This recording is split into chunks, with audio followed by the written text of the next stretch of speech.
In this video, we're going to do a final 2024 college football season Power 4 tier list. And I know some of you are thinking already, wait, there's still one game left in the season, the national title game. Well, those two teams are going to be in the top tier regardless of what happens in the national title game. So I thought it would be fun to go through and really celebrate the season for every team at the Power Conference level in this video, just leading up to that final game before the grand finale of the football season. Typically, I like to do more creative tier names, but in this one, we're going pretty cut and dry. We've got best of the best at the top, contenders, great, good, inconsistent, not good, and then bad at the very bottom. So pretty self-explanatory tiers. I won't go too in-depth into any of them in terms of what they mean because, like I said, they're self-explanatory. But without further ado, let's get into it, starting with the top tier.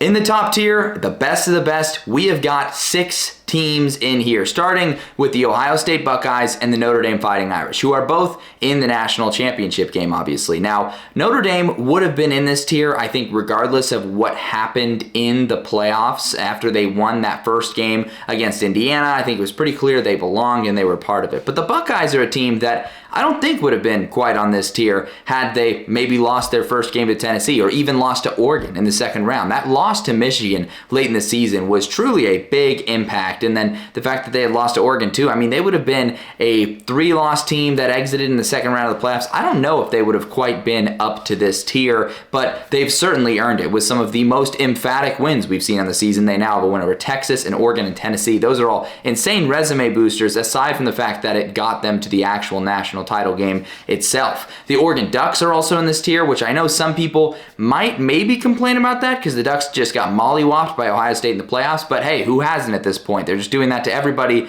and the Ducks still a team that had the best regular season. They went undefeated, so they're a team that deserves to be in this tier among the best of the best. Now, Georgia's another team that's in here. They had their own turmoil in their season, but they did step up for some of their biggest games this year. 2 games versus Texas in particular that I think of. Obviously, that loss to Notre Dame was a little disheartening, but they were battling a lot of attrition. They had their backup quarterback in the game as well, and Notre Dame is obviously no joke of a team. The Texas Longhorns, another team where there were some key spots against big opponents that they didn't win. Georgia 2 times, and they also lost to Ohio State in the playoffs. There were some moments where it felt like Texas just didn't really have a signature win. You can call the one over Arizona State signature, and I would. I'd say the Sun Devils were playing at a pretty high level, but the Longhorns, still in the SEC championship game, still an excellent team. It's not like they just got bulldozed by every great team they played. They just didn't necessarily win one of those top tier games, but still a very successful season for the Longhorns. And then the last team on this tier, and probably most controversially so, is Penn State. Yeah, they're probably a tier below any of these teams on the top tier, but they were pretty close to beating Notre Dame and literally being in the national title game. They just had a little bit of an easier path in the CFP, playing SMU, and then, of course, playing Boise State in the second round. And a lot of their biggest games of the season, they also folded pretty much every time, losing to Ohio State, losing to Oregon, losing to Notre Dame, and in each case of those games, having either a lead at one point or being in a position to win. And so just not the best performances from Penn State, but they still, I think, throughout the season showed they were still one of the better teams, and they were able to compete in each one of those instances. It's not like they got bulldozed over. So now we're to the second tier, which is just going to be the contenders. Not quite the best of the best, but teams that were right there in the picture, whether it be at a conference level or a national level contending. And we'll start with Arizona State. The Sun Devils were the surprise team at the CFP when they totally came out and took Texas down to the wire, ended up going into double overtime, just could not get the job done. But what a season by the Arizona State Sun Devils. And they showed at the end of the season, they were playing at the highest level they had been all year, taking Texas down to the wire, beating BYU, beating Iowa State, a couple of other teams that are on this tier. We've got Ole Miss also. The Rebels, when they were playing at their best, arguably they were one of the best teams in the entire country. Really, the only thing that held them back was those losses to Kentucky and Florida, and those ones that just kept them out of the CFP. If they had a chance to go in there and maybe do something, then maybe we could have seen them do something in the playoff. But history will never tell that story because Ole Miss just could not get it done versus the inferior competition, which as much as you might have a knock on the teams in the top tier, that's what they avoided, and that's what ultimately separates them from the teams in this second tier, because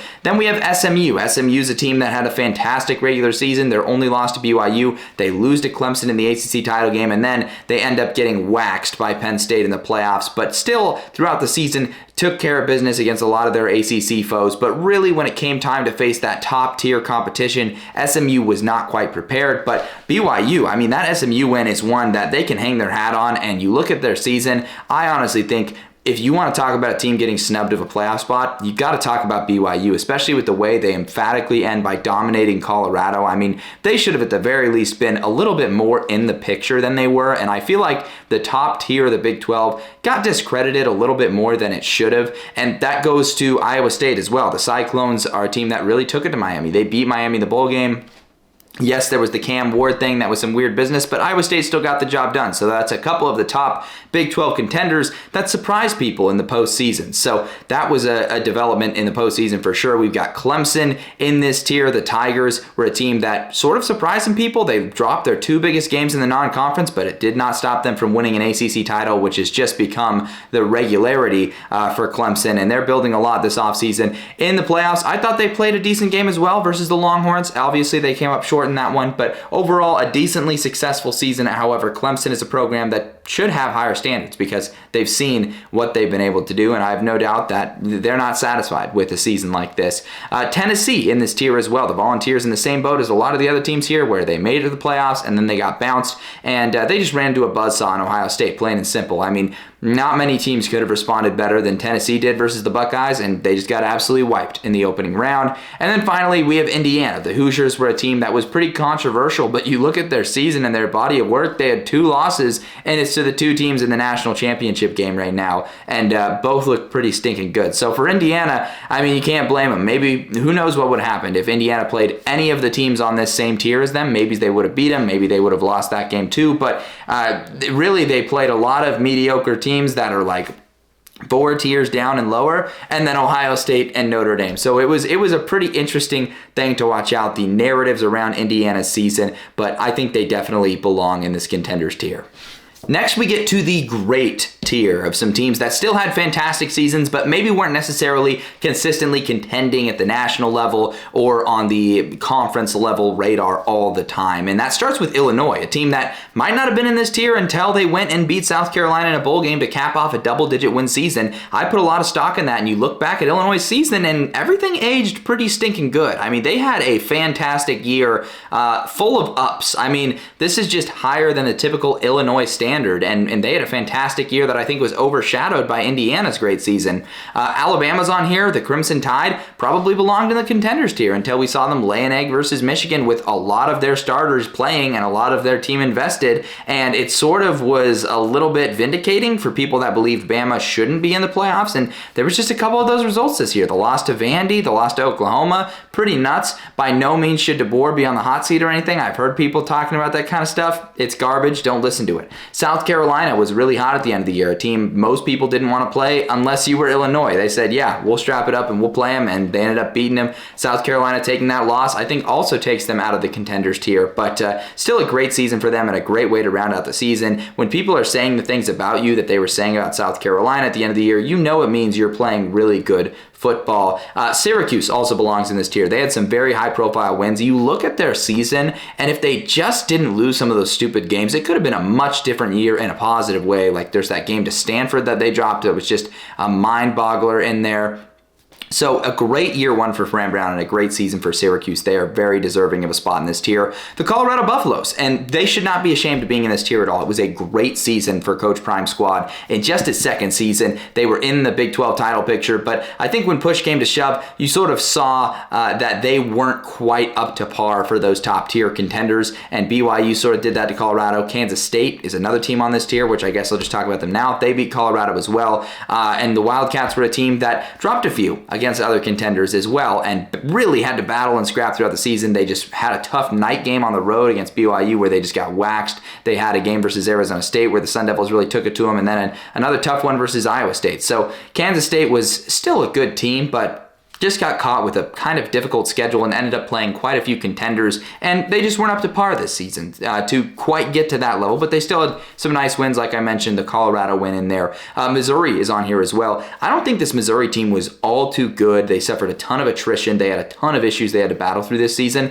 and yet they still squeezed 10 wins out of the squad. Shout out to Elliot Drinkwitz and this squad at Missouri. Like, just what an impressive coaching job this season. Might have been the best one they've had at Missouri, even given the context of last season. Another SEC team on here is LSU. LSU was very inconsistent. Ending the season with a win over Baylor, I thought was impressive. They did have a couple nice wins in there. That loss to Florida doesn't look as bad when you consider the fact that that Florida team also beat Ole Miss. And for the most part, some missed opportunities for LSU this season, but still some positives to take away, although I know Brian Kelly wants the standard to be a little bit higher under him at LSU. And then finally on this tier, we have the Miami Hurricanes. Same story under Mario Cristobal. They're a top-tier contender the whole season and then fall apart in the month of November. And just inexcusable stuff happening to Miami football at the end of the season, and that's something that Cristobal is going to have to figure out. So we're on to the good tier of teams that really had good seasons, and it starts with the Florida Gators. They could be a little higher, and I know there's a lot of teams in the tiers above them that would have preferred not to play Florida late in the season, but you can't forget their start to the season and some of those tough losses they had early on in the year, but overall still finished really strong. Like I said, was a red hot team, dismantled Tulane in that bowl game. Baylor is another team, starts the season 2-4 with some close losses, and then they rip off 6 straight. Aranda's team just figures it out. Jake Spavital, the offensive coordinator, turns out to be a great hire, really gets them cooking, and so Baylor, another team that just figured it out around midseason, and it really clicked for them. Duke, one of the surprises of the entire college football season. They got 9 wins in the regular season. A couple guys end up transferring, so they're not very competitive in the bowl game, but still, time and time again, the Duke Blue Devils were competitive in games you didn't expect them to be competitive in, and really had a very surprising season for Manny Diaz in his first year coaching Duke, and I think they've got a bright future as a result. You've got TCU as the next team on here, the Horned Frogs, a team that look up at the schedule and say, oh wow, we finished the season with 9 wins. How did that happen? It felt like the season was not hopeless, but definitely in a little bit of a spiral at the beginning of the year. They get blown out by SMU. They have a tough loss to Houston, and in hindsight, the Houston loss is still pretty bad, but the SMU loss, obviously not that bad, and then they end up figuring it out down the stretch. The Michigan Wolverines are also a team on this tier, and they wouldn't have been here. They would have been closer to inconsistent when they were staring down the barrel of 6-6 going into that Ohio State game. But they beat Ohio State and they beat Alabama. It's 2 of the most impressive wins of the season. And now you look at Michigan's season and you say, wow, that was a pretty successful 8-win season. We beat Ohio State, and Sharon Moore and company looking at a positive, bright future now for the Wolverines. It just completely changed the tone down there.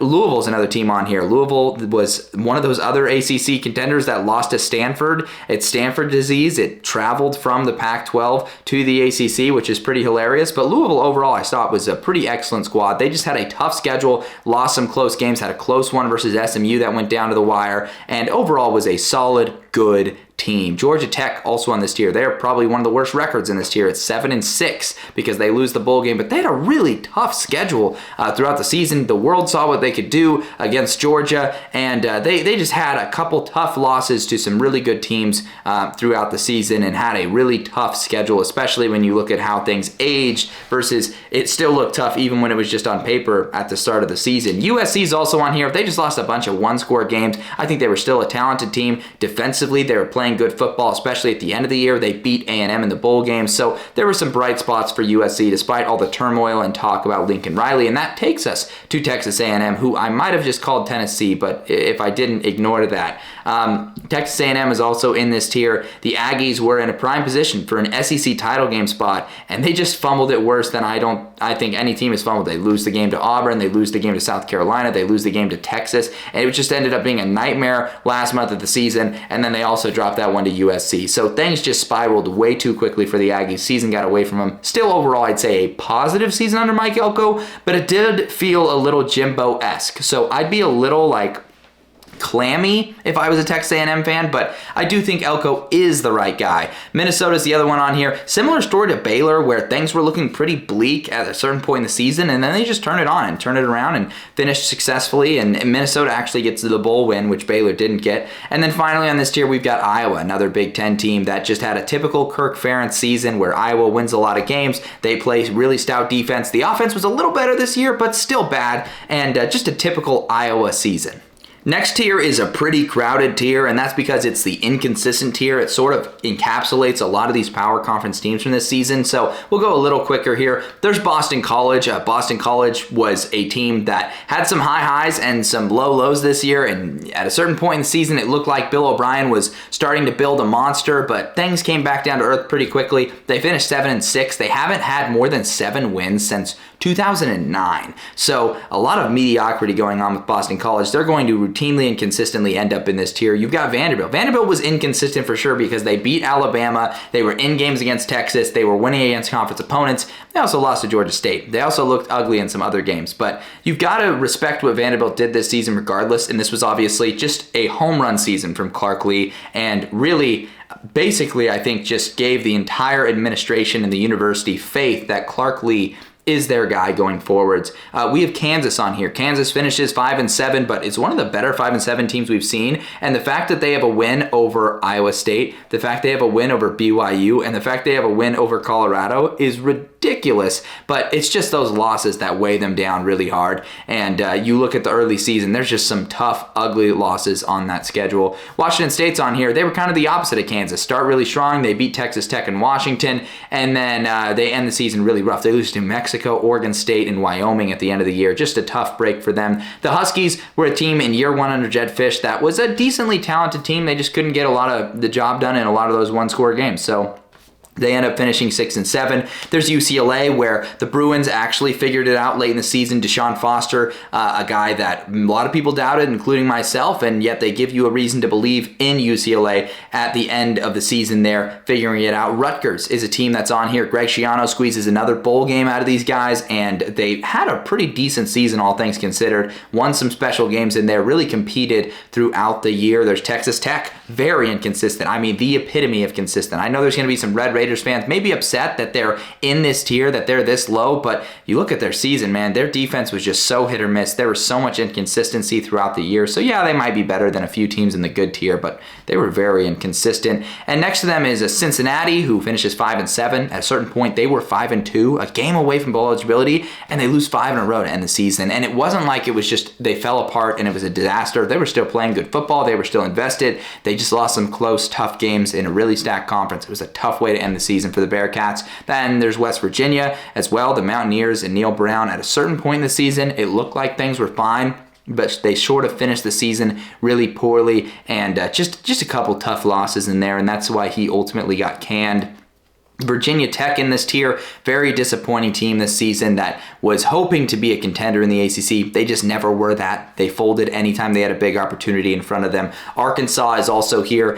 Sam Pittman's squad does make a bowl game. They do win a bowl game. There's some positivity there. There's some momentum, but we're just going to have to see a little more. There's still some glaring issues, and there's a big portal exodus happening right now. So definitely some things to figure out with that squad. Auburn's on here, the epitome of inconsistent. They could not protect the ball to save their lives.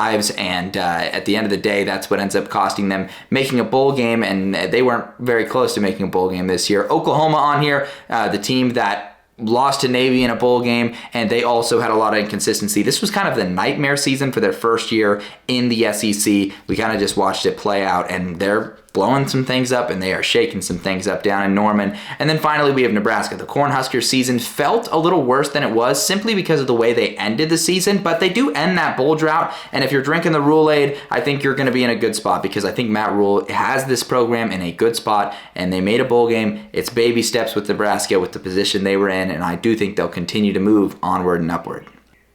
So this takes us to another jam-packed tier, the not good tier, where we start with Pitt and Northwestern. Pitt starts 7-0, loses 6 in a row to end the season. I'm a little nervous about Pat Narduzzi. I'm a little nervous about Pitt. I was pretty confident in Cade Bell, their new offensive coordinator, but things looked pretty ugly the second that they lost Holstein, and all of a sudden it's like if one guy is making your offense run that efficiently and it's that big of a drop-off, that's a concern. Northwestern and David Braun really competed in some games, but end up with a, overall, I'd say somewhat disappointing year. They thought they could make a bowl game again. North Carolina does make a bowl game, but Mack Brown gets canned because they just weren't meeting their expectations. They were way too talented to be as mediocre as they were this season. Virginia, Tony Elliott faced a big season this year, and they were competitive for the most part, finished at 5-7 though, and overall it just was a not good season. And that takes us to Cal, another team that I'd put in the not good category just because of their inability to clutch up in those close games this season. And they just had moments where you hoped they would show another element, and they just really never were able to do that. You've got a cluster of Big 12 teams on here that I'll just rattle off real quick. You got UCF, Utah, Arizona, Houston. I believe all four of those teams finished with 2 conference wins on the season. They kind of did a round robin with each other. They're all teams that were examples of how teams can fall through the cracks when you have a conference like the Big 12 where everyone's like pretty close in terms of skill level. Like the skill level difference between Utah and Arizona State, not very much. In fact, some might even argue Utah is a slightly better team. That's how crazy that conference was this year. You've got NC State on here. Very similar story to North Carolina in terms of them just being very mediocre, limping into a bowl game. A tough year for Dave Doeren. Some tough questions to answer for them. We've got Michigan State and Wisconsin hanging on at the end of this tier too. Michigan State just wasn't a very good team, but they were a well-coached team clearly, I think, and they were able to patch together some wins despite some holes. And then there's Wisconsin, where it's just been confusing, the saga under Luke Fickell. They cannot figure out the offense. They cannot gel the schemes. And it feels like in order to run what Luke Fickell wants to run, it has just been very difficult to acquire the type of talent needed at Wisconsin, and there's definitely been a culture clash that I feel like is holding that team back, and I think that was on display this season. And finally, we've made it to the bad tier. Well, we'll start with Mississippi State, a team that had about as bad of a season as you could have in year one under Jeff Lebby. The loss to Toledo is obviously the low light, and then not winning a single SEC game isn't good either. Kentucky had the surprising victory over Ole Miss and then competed with Georgia, and you really thought maybe they could do something. They did nothing. They folded down the back half of the season. A very disappointing year under Stoops, the most disappointing one they've had in Lexington for a while. Oklahoma State goes winless in conference play, inexplicably, and Gundy's team just fell apart. They had some holes, and they just literally imploded in on themselves. It was unlike anything I've seen under Oklahoma State, and with Mike Gundy, like it was just pretty baffling to see, and so there's a lot of uncertainty there as a result. Maryland was going to be in a transition year no matter what this season, but I do think it was a tad bit worse than they had anticipated, and I could sense there was a lot of shock from the Maryland fan base and from this Maryland team, but Loxley, I do think, can right the wrongs from this season and turn in a nice year. Next year, we've got Wake Forest. Dave Clawson ends up resigning at the end of the season, but they were still decently competitive, just not a very good team, clearly. Stanford, bad, but Stanford disease, like I talked about before. It travels from the Pac-12 to the ACC. They have the weird wins over Syracuse and Louisville, and the best wins of any team in this tier. They were just so awful in all those other games, including a season-ending loss to San Jose State, that they're down in this tier. We've got Purdue. The Boilermakers were the worst team in the power conferences this year. They did have to play a ton of highly ranked teams, but they also folded when given an opportunity to even play lower competition. Florida State on here as well. As you know, things went pretty horribly for them. They go 2-10 with 1 win over Charleston Southern and a win over Cal, and it was just pretty unfathomably bad for a team with that talent level and with what they had done last season. And then finally, the Oregon State Beavers going 5-7 with basically a pseudo Mountain West schedule, just not very good, especially when you consider they lost to Air Force and got shut out. They lost a game to San Jose State and Nevada, a couple of programs with first-year head coaches, and so just was not a good season for Oregon State. They had a few random bright spots like the upset win over Washington State and a win over Colorado State. But by their standards, not a good season. And so that's the reason they're rounding out the bottom tier of the bad. That's all I have for you in this video, though. We're trying a new camera and mic setup, so hopefully it looks good. Still trying to configure all the settings. If you notice something and you're like, hey, this is acting weird, or I don't know, anything, let me know down in the comments. Make sure you're subscribed. If you're not subscribed, you might think you are, but you might not be. And let me know what other content you want in the offseason, because it's going to be a long offseason until college football is back after this national title game. And that's all I got for you guys today, so I will see you later this week.